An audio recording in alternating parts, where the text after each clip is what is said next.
गुरुजी राधे राधे जी। आपके चरणों में प्रणाम। गुरुजी मेरी बात, एक चीज मेरी समझ में ये नहीं आती, जैसे कि जब पुरुष का विवाह होता है, जैसे कि हमारी भी शादी हुई, हमारा विवाह हुआ, तो पत्नी पूरे साथ निभाती है, जब तक निभाती है जब तक उसकी मृत्यु नहीं हो जाती। गुरुजी, तो मेरा ये पूछना है कि जब पति की मृत्यु हो जाती है तो पत्नी शमशान घाट तक साथ में क्यों नहीं जाती है? तो आप क्या चाहते हैं कि पत्नी शमशान तक जाए? नहीं नहीं गुरुजी, मैं सिर्फ जानकारी चाहता हूँ। अगर ऐसी कोई रीत रस्म है तो आप बता दीजिए गुरुजी। सबकी एक मर्यादा है जी। हम किस में बंधे हुए हैं?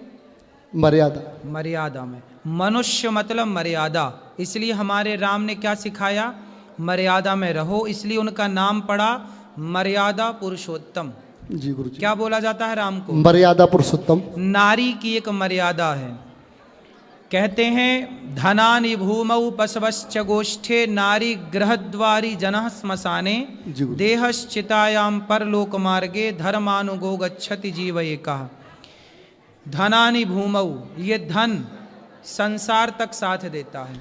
जी।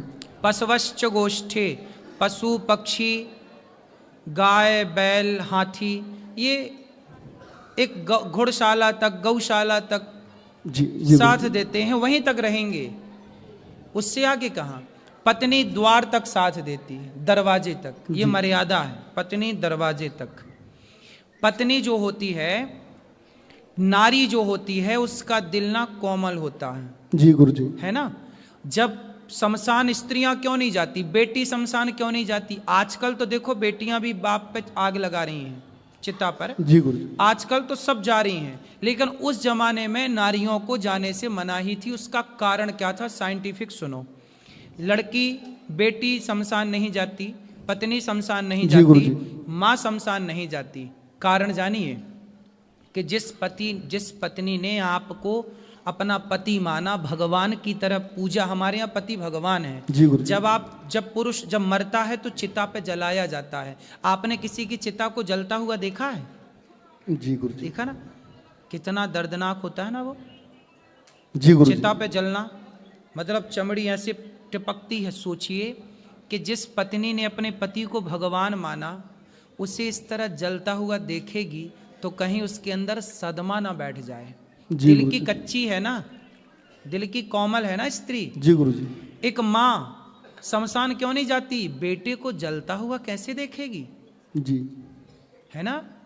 एक पत्नी कैसे देखेगी अपने पति को? लेकिन गुरुजी, इतना ही प्यार जितना वो करती थी इतना ही पति भी करता है, तो पति तो जलते हुए देखता है। नहीं, पति थोड़ा कठोर होता है। जी गुरुजी। पुरुषों का दिल और स्त्री के दिल में अंतर नहीं लगा आपको आज तक? जी बोलो। जी गुरुजी। स्त्री बेटी और बेटे के दिल में अंतर नहीं लगा आपको आज तक? स्त्री थोड़ा कोमल है, कोमलांगी बोला जाता है उसे। कोमल अंगों की, केवल अंग ही कोमल है स्त्री के नहीं, कोमल उसका मन भी है, कोमल उसका दिल भी है। सदमा बच्चे झेल जाते, लड़का झेल जाता है थोड़ा, लड़की नहीं झेल पाती। ठीक है, ये पुरानी परंपराएं चली आई हैं कि कौन किसे जलता देखेगा। पुरुष देख सकता, पुरुष थोड़ा कठोर हो, इसलिए माँ, इसलिए बच्चा बाप से डरता है, माँ से नहीं डरता। जी गुरुजी। है ना? बाप से थोड़ा कुछ भी होगा तो माँ के पास आएगा। बेटा जानता है कि माँ मान जाएगी, पर बाप जल्दी नहीं मानता। तो छोटे छोटे बच्चों से पूछ लो कि भाई तुम्हारी माँ ज्यादा कोमल है कि तुम्हारा बाप ज्यादा कोमल है, ये तो प्रश्न का उत्तर बच्चे दे देंगे कि हमारी माँ ज्यादा अच्छी है। बाप थोड़ा डांटता है, बाप थोड़ा गुस्सा दिखा दे, लेकिन माँ इतने में मान जाती है। ठीक है गुरुजी, मेरा प्रश्न का आपने बता दिया, मैं बहुत खुश हूँ, कोट कोट नमन कर रहा हूँ। गुरुजी के लिए एक बार जोरदार तालियां बजाते हैं आप लोग। मैं संतुष्ट हूँ। लीजिए मेरी पत्नी गुरुजी, ये भी खुश रही। हेलो गुरुजी, राधे राधे। मेरे बच्चों को आशीर्वाद दीजिए।